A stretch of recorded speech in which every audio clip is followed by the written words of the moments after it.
अब देखिए रॉ ढाका ये क्या है।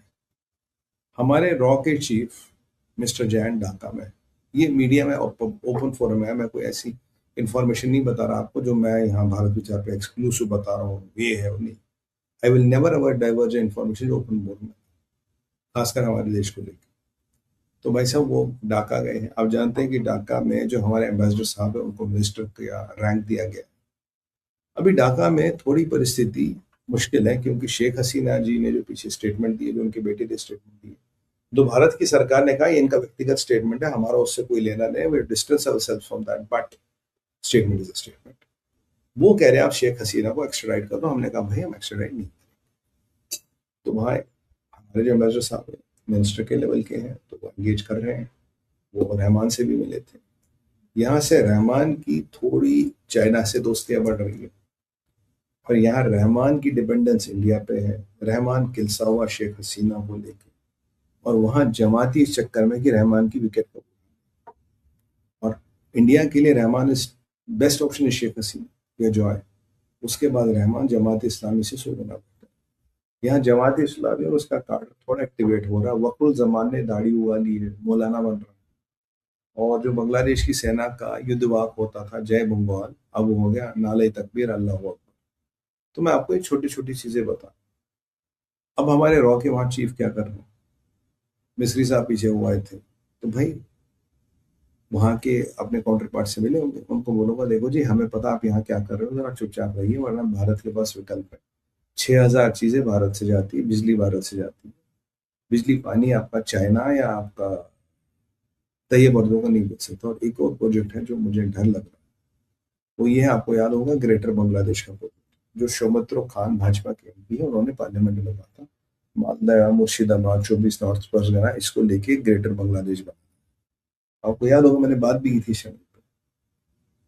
अब वो प्रोजेक्ट में एक टर्किश एनजीओ इन्वॉल्व था, जिसका वो ब्रेन चाइल्ड था, वो नक्शे वक्शे उसने मतलब तैयब अर्दोगन। अब जरा सोचिए, अगर तैयब अर्दोगन वेस्ट बैंक जा सकता और महमूद अब्बास से लिटरली कह सकता तू ये अलाइन ज्वाइन कर, तो वो बांग्लादेश तक नहीं आएगा, बांग्लादेश तक आएगा। अगर हमारे रॉ के चीफ मिस्टर जैन पराग जैन जैन साहब हमारे वहां है, तो वो अपनी भाषा में उनको समझाएंगे वहां के काउंटर पार्ट को, देखो भैया ज्यादा खुद को मत, तैयब अर्दोगन बहुत दूर है, हम यहाँ पास है, बहुत तुम्हारा हिसाब किताब राशन पानी यहाँ से चलता है, चलने दीजिए। और ये हिंदुओं की सुरक्षा को लेकर कुछ नहीं, जब से रहमान आया हिंदुओं के साथ होने वाली घटनाएं कम हुई, मैं ही नहीं कर रहा हूँ खत्म हुई, कम हुई। Imagine if Jamaatis are in power, the things will increase. और तैयब अर्दोगन पूरी कोशिश करेगा, क्योंकि वहाँ वहाँ अब पाकिस्तानियों को वीजा ऑन एंट्री में वीजा नहीं चाहिए बांग्लादेश आने के लिए। आईएसआई ने दफ्तर वहाँ खोल दिया है। ये पाकिस्तानी में कह रहा था अगला अटैक वहीं से होगा, बांग्लादेश से। और ये तैयब अर्दोगन का मक्का अलायंस है, दे माइट रीच बांग्लादेश, क्योंकि जैसे ही इसराइल को घेरने की कोशिश करेगा, ठीक उसी तरह से भारत को घेरने की भी कोशिश करेगा, और ये बांग्लादेश के मालदीव्स भी जाएगा। क्योंकि आपके आसपास 3 मुसलमान मुल्क है, पाकिस्तान या बांग्लादेश और यहाँ मालदीव, ये तीनों जगह है। पाकिस्तान तो खैर अलायंस का पार्टी है, बांग्लादेश और मालदीव्स को भी लपेटने की कोशिश करेंगे। So what are we doing, we are very tactfully trying to scuttle the things, we are very tactfully trying to control the situation. इसीलिए हमारे रॉकेट चीफ वहां गए, आपकी, ताकि जिन भाषा में उन्हें समझ आता है उन भाषा में उनको समझाया जाए। फखरुल जमान साहब से मैं कहूँगा साहब शेव वेव मंगा लो, जिलेट का ब्लेड आता है, दाढ़ी वाड़ी हटवा लो, अच्छी बात नहीं है ये। और ठीक है, बाकी पुश कम्स टू शव देख ही लेंगे। पाकिस्तानियों देखो, हमने तो में से एक बांग्लादेश निकाला था, मुझे लगता है एक बांग्लादेश पार्ट 2 भी निकलेगा। अगर पीओजे के अलग भी हो गया, एक अलग कंट्री भी बन गया, तो बांग्लादेश पार्ट 2 तो निकल ही गया ना तुम में से, तो तुम तो उसकी चिंता करो। तो वो वेरिएबल्स जितने भी इंटेलिजेंस की दुनिया के, उनको डिप्लोमेटिकली टैक्टिकली और इंटेलिजेंस के माध्यम से हम अपना पॉइंट ऑफ व्यू समझाना चाहते हैं। समझ गए तो ठीक है, अन्यथा जो प्रभु की इच्छा। काफी चीजें बांग्लादेश में हो रही है, एंड आई बिलीव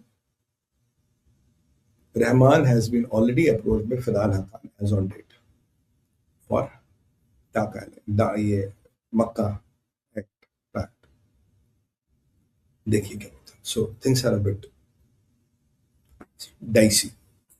अब लास्ट में आता हूँ, क्योंकि समय मेरे पास बहुत कम है, तब जबकि मैं अपने शो में पूरा प्रयास करता हूँ कि आपको सारी चीजें बताऊँ, सारी चीजों से अवगत कराऊँ। ये मेरा अथक प्रयास रहता है और आप लाइक का बटन दबा रहे होंगे, मैं अपेक्षा करता हूँ लाइक का बटन दब रहा होगा और हमारा हाइप का बटन भी दब रहा होगा। अगर नहीं दब रहा तो कृपया उसे दबाइए। तो चलिए आते हैं इसराइल। देखिए, अमेरिका डिफेंस सप्लायरों को बुला रहा है कि भाई हथियार बनाने शुरू कर दो। जनरल जमीर से मिलने गए थे सेंटकॉम के हेड ब्रैड कूपर 2 दिन पहले। आज मैंने एक वीडियो देखा तो देखा दोनों महानुभाव अभी इसराइल में, ब्रैड कूपर इसराइल के सैनिकों को संबोधित कर रहे हैं। देखिए, with the prime of activities going on in Hamas, with Hezbollah, with Iran, और ईरान में जो जियोपॉलिटिकल चेंजेस हो रहे हैं, अगर जमेर साहब और जनरल जमीर और ब्रैड कूपर पिछले 3 दिन से है, obviously they are discussing some military strategy, military options और मिलिट्री एस्केलेशंस, क्योंकि यही सब डिस्कस होगा और कुछ नहीं होगा। तो जो हमें लगता है कि युद्ध नहीं होगा, युद्ध डिले होगा, तो knowing Trump, he might keep the pressure on, he might also increase the pressure by starting. हाँ, वॉर कब शुरू करेगा, कैसे करेगा, still to be decided and contemplated. But मेरा पॉइंट ये है कि अगर ये 3 दिन से ब्रैड पर वहां बैठे, पर्यटन के लिए नहीं बैठे, ये किसी सेमिनार के लिए नहीं बैठे, और इसराइल के सैनिकों को संबोधित करने के लिए नहीं बैठे, that the two generals are still they are trying to formulate war strategies. क्या होगा, कैसे करेंगे, आप क्या करोगे, मैं क्या करूंगा, बिकॉज ये कंबाइंड स्ट्रैटेजी, ये कंबाइंड एग्रीमेंट ट्रम्प को प्रपोज किया जाएगा। They have to see with the current scenario how can they win. Already उन्होंने ट्रम्प को रैंप अप स्ट्रैटेजी प्रपोज की थी। अगर ये युद्ध को जीतना, करंट रैंप से नहीं जीत पाएंगे, दूसरा रैंप देना पड़ेगा, एक रैंप अप स्ट्रैटेजी लेनी पड़ेगी। And with Mecca alliance and all shipping, जिसको लेके कल इसराइल ने फॉर्मली कहा यार इसराइल के लिए अच्छा नहीं है, इसराइल के लिए अच्छा नहीं तो अमेरिका के लिए अच्छा नहीं है, हमारे लिए अच्छा नहीं है।